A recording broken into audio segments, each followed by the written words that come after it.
नमस्कार दोस्तों, आपका स्वागत है YouTube चैनल एसके टेक्नोलॉजी पर। ये डाउट आप लोगों के मन में काफ़ी लोगों के है कि जैसे मान लो मैंने करेक्शन किया तो मेरा फॉर्म कब तक वेरीफाई हो सकता है, या फिर मैंने करेक्शन नहीं किया तो भी मेरा पेंडिंग में तो कब तक वेरीफाई होगा, या फिर मेरा सस्पेक्ट लिस्ट में नाम है, सस्पेक्टेड डेटा है तो मेरा कब फॉर्म वेरीफाई होगा। तो इस वीडियो में आपको वही चीज़ें क्लियर कर दूंगा बिल्कुल कि आपकी जो टाइमलाइन है वो एग्जैक्ट टाइमलाइन या सर्कुलर के हिसाब से DSW की वो क्या टाइमलाइन है, ताकि जिसमें आपका फॉर्म वेरीफाई या फिर रिजेक्ट हो सके। तो मैं ऑफिशियल सर्कुलर थ्रू ये सारी चीज़ें आपको समझाऊंगा स्टेटस वाइज कि कौन सा स्टेटस किस श्रेणी में आएगा और कब उनका फॉर्म वेरीफाई होगा। तो वीडियो को पूरा एंड तक देखना और फटाफट से वीडियो को सारे लोग लाइक कर दीजिए, और जो इस चैनल पर पहली बार वीडियो देख रहे हैं वो लोग सब्सक्राइब कर लें, क्योंकि यहाँ पर आपको जो भी यूपी स्कॉलरशिप की छोटी बड़ी अपडेट्स होंगी वो सारी देखने को मिलेंगी।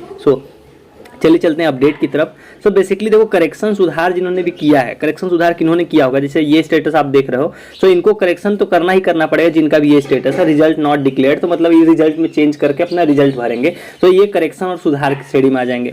अगला स्टेटस ले लेते हैं, देखो ये रिजेक्टेड बाई बैंक है, तो मान लो इन्होंने बैंक की डिटेल चेंज की, रिजेक्टेड बाई बैंक है, अगर ये नया करा के इन्होंने बैंक की डिटेल चेंज की, यानी कि कोई करेक्शन या सुधार किया, इनका कब होगा। या फिर ये अगला स्टेटस ले लेते हैं, देखो मार्क्स या रिजल्ट टाइप मिसमैच है, तो इनको भी करेक्शन या सुधार इन्होंने किया होगा, मार्क्स में या रिजल्ट में कुछ गड़बड़ी होगी तो ये जितने भी सुधार वाले हैं, मान लो जितने भी सुधार वाले हैं, ये सारी चीजें इन लोगों का देखो फॉर्म कब वेरीफाई होगा वो मैं आपको एक टाइमलाइन समझा देता हूँ। ये आप जो स्क्रीन पर मेरे देख पा रहे हो, ये सर्कुलर है, लेटेस्ट सर्कुलर DSW का, ये 12 दिसंबर का सर्कुलर है, यही सबसे लेटेस्ट है, इसके बाद सर्कुलर कोई नहीं आया। इसके हिसाब से मैं आपको समझाता हूँ। देखो PFMS से देखिए 13 से 18 तक जो हुआ था, उसके बाद आपको पता है 19 से लेकर 27 तक जो है कि पोर्टल आपका खोला गया है। देखिए 19 से लेकर, देखिए लिखा है ना 15 नंबर पॉइंट की जो करेक्शन करने के लिए 19 से लेकर 27 तक खोला गया है। जिन्होंने करेक्शन किया उनके लिए देखो कब त्रुटियों को देखिए सही करने का टाइम है 2 फरवरी तक कॉलेज फॉरवर्ड करेगा।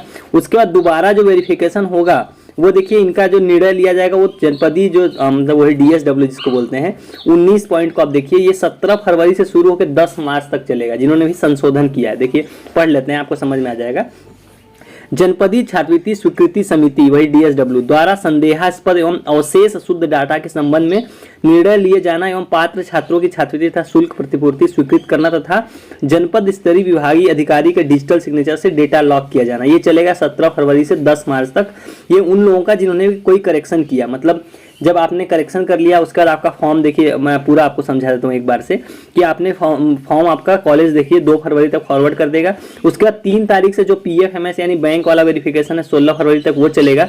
देन 17 से लेकर 10 मार्च तक आपका जो करेक्शन जिन्होंने किया है उनका पूरा DSW आखिरी बार वेरीफाई करेगा, तो उसमें डिसाइड कर देगा, आइदर रिजेक्ट कर देगा आपका फॉर्म या फिर उसको एक्सेप्ट कर लेगा, मतलब एक्सेप्ट करने मतलब वेरीफाई कर देगा। तो ये 2 चीजें होने वाली है इस टाइमलाइन के दौरान जो आप अभी मेरी स्क्रीन पर देख पा रहे होंगे। क्या है टाइमलाइन? वो है कि 17 फरवरी से लेकर 10 मार्च तक, यानी कि कुल मिला के आपके पास पूरा 10 मार्च तक आपको वेट करना पड़ेगा। उसके बीच में कभी भी वेरीफाई हो सकता है, लेकिन 10 मार्च जो है आखिरी डेट है, उससे पहले सबका वेरीफाई या फिर रिजेक्ट हो जाएगा। ये मैंने जिनको बताया ये थे करेक्शन वाले, जो अभी करेक्शन कर रहे हैं, जो करेक्शन उसमें कुछ भी चेंज कर रहे हैं, हार्ड कॉपी दोबारा सबमिट कर रहे हैं, ये उनके लिए हो गया। अब दूसरा सवाल होगा कि जिन्होंने कोई करेक्शन नहीं किया, जैसे मैंने यहाँ पर लिखा है ना कि बिना सुधार वाले, मान लो जिसने कोई करेक्शन नहीं किया है उनका कब तक वेरीफाई होगा, तो उनका आइए समझा देता हूँ। इसी सर्कुलर में वो भी चीज लिखी हुई है। देखो जिन्होंने कोई मान लो चेंज वेंज नहीं किया उनका देखो कब होगा। PFMS से बैंक वेरिफिकेशन 13 से लेकर 18 तक हुआ, आपको पता है 13 से 18 जनवरी तक, और 19 से जो है कि करेक्शन या संशोधन के लिए खोला गया पोर्टल, देखिए 15 नंबर पॉइंट। लेकिन आपको समझना है कि जिन्होंने मान लो कोई करेक्शन या संशोधन नहीं किया उनका देखिए कब होगा। 14 नंबर पॉइंट को देखिए, जनपदीय छात्रवृत्ति स्वीकृति समिति द्वारा शुद्ध डेटा के संबंध में निर्णय लिए जाना, स्वीकृत करना एवं जनपद स्तरीय विभागीय अधिकारी के डिजिटल सिग्नेचर से शुद्ध डेटा लॉक किया जाना। मतलब जिन्होंने कोई करेक्शन कोई सुधार नहीं किया उनके लिए जो DSW है वो क्या करेगा 19 जनवरी से लेकर 17 फरवरी के बीच में, मतलब अभी भी स्टिल आपका स्टेटस चेंज हो रहा है, वो इसी रीजन की वजह से हो रहा है कि जिन्होंने कोई करेक्शन नहीं किया उनका 19 जनवरी से लेकर 17 फरवरी तक जो है कि डेटा लॉक कर दिया जाएगा। उनका डेटा मतलब या तो वेरीफाई या रिजेक्ट कर दिया जाएगा जिन्होंने कोई भी करेक्शन नहीं किया। और ऐसे कौन से लोग हैं जो करेक्शन नहीं कर रहे होंगे या नहीं किया होगा, आइए वो स्टेटस आपको दिखाता हूँ। जैसे अभी ये स्टेटस आप देखो, इसमें कोई इन्होंने कोई करेक्शन नहीं किया क्योंकि यहाँ से वेरीफाइड है, यहाँ से पेंडिंग है, यानी कि ये 17 फरवरी तक चांसेस है इस फॉर्म के या तो वेरीफाई या रिजेक्ट हो जाएगा। मतलब रिजेक्ट तो नहीं होगा, अभी वेरीफाई ही होने के चांसेस है ऐसे स्टेटस जिनके भी हैं पेंडिंग है district scholarship committee, rare chance है कि रिजेक्ट होगा। सो ऐसे लोग सारे 17 फरवरी तक इनका देखिए हो जाएगा। एक और स्टेटस दिखा देता हूँ जिनका 17 फरवरी तक हो सकता है। देखो इन्होंने बैंक से, देखो यहाँ पे दिक्कत है लेकिन ये दोनों पेंडिंग है, मतलब वेरीफाइड बाई बैंक है, लेकिन अगर ये बैंक से एनपीसीआई और वो सारी चीजें इन्होंने अगर करा ली होंगी तो इनका भी 17 फरवरी तक जो है कि फॉर्म वेरीफाई या रिजेक्ट हो सकता है। बस इतना आप लोग समझ लो, क्योंकि इसमें करेक्शन करने की कोई जरूरत नहीं, इसमें ऐसा कुछ भी नहीं है यहाँ पे जिसकी वजह से करेक्शन करना पड़े। तो ये जितने भी बिना करेक्शन वाले हैं, बिना करेक्शन वाले मैंने आपको दिखा दिए, ये भी आपको दिखाया, तो ये तो सस्पेक्ट वाला हो गया। तो बिना करेक्शन वाले ये भी हैं, देखिए इनका भी बिना करेक्शन, करेक्शन इनको करना पड़ सकता है मे बी, क्योंकि अगर रिजल्ट टाइप मिसमैच का मतलब हुआ कि एसजीपीए सीजीपीए में कुछ गड़बड़ी होगी, सो ऐसे लोग तो करेक्शन में आ जाएंगे। अगर करेक्शन नहीं किया तो 17 फरवरी तक। बेसिक आप इतना समझ लो कि अगर करेक्शन किया तो आपका 10 मार्च तक टाइमलाइन है उसकी वेरीफाई होने की, जो मैंने आपको समझाया। जिन्होंने करेक्शन नहीं किया उनका 17 फरवरी तक।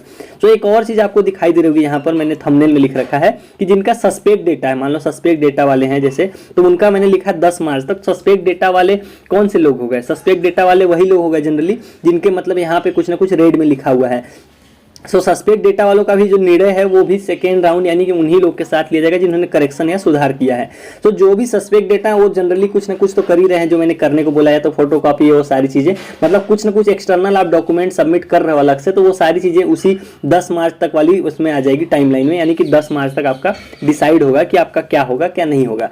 तो ये सारी चीजें मैंने आपको क्लियर कर दी। ये भी सस्पेक्ट डेटा ही है जो यूपी बोर्ड आईसीएसई बोर्ड देख रहे हो। आपने अगर वो शाम वाली वीडियो नहीं देखी तो देख लो, मैं इस वीडियो में वो चीजें डिस्कस नहीं करूंगा कि इनका क्या सोल्यूशन है। उस वीडियो में मैंने करीब 14 मिनट की वीडियो है, डिटेल में पूरा डॉक्यूमेंट वाइज समझा दिया था कि कौन सा स्टेटस कैसे वेरीफाई होगा, किनको क्या करना पड़ेगा। तो जितने आप स्टेटस स्क्रीन पर देख पा रहे हो वो सारे उस वीडियो के अंदर है, तो वो आप चीजें देख लो उस वीडियो में, आपको समझ में आ जाएगा कि आपको करना क्या है, करेक्शन करना भी है या नहीं करना, क्या फोटोकॉपी, क्या सबमिट, कहाँ से एप्लीकेशन कैसे लिखना, वो सारी चीजें उस वीडियो के अंदर थी।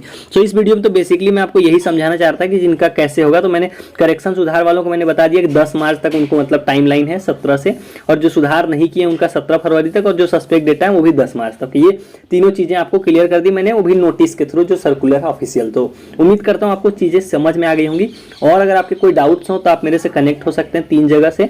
3 जगह कौन कौन से आपको बता देता हूँ, तीनों की लिंक आपको डिस्क्रिप्शन बॉक्स में मिल जाएगी। आप डायरेक्ट क्लिक करोगे और सीधे पहुंच जाओगे। तो पहला इंस्टाग्राम यहाँ पे आप फॉलो करके मुझे मैसेज ड्रॉप कर दो, मैं रिप्लाई कर दूंगा। दूसरा टेलीग्राम चैनल से जरूर जुड़ जाओ, क्योंकि वहाँ पे न्यूज़ आर्टिकल जितनी भी चीज़ें होती हैं वहाँ पे मैं डाल देता हूँ, लिंक विंक जितनी भी होती है सब टेलीग्राम चैनल पे स्टेटस चेक करने के लिंक और सारी चीज़ें यहाँ मौजूद हैं। तीसरा ट्विटर पे जुड़ जाओ, ट्विटर पे मैं मतलब कैंपेन वैम्पेन अगर कुछ चलाना हो या वो सारी चीज़ें तो वो ट्विटर पे होती है। तो ये तीनों चीज़ों से आप जुड़ सकते हो जिसमें आपको सुविधा हो। सो चलिए गाइस, इस वाली वीडियो में इतना ही। Thank you for watching.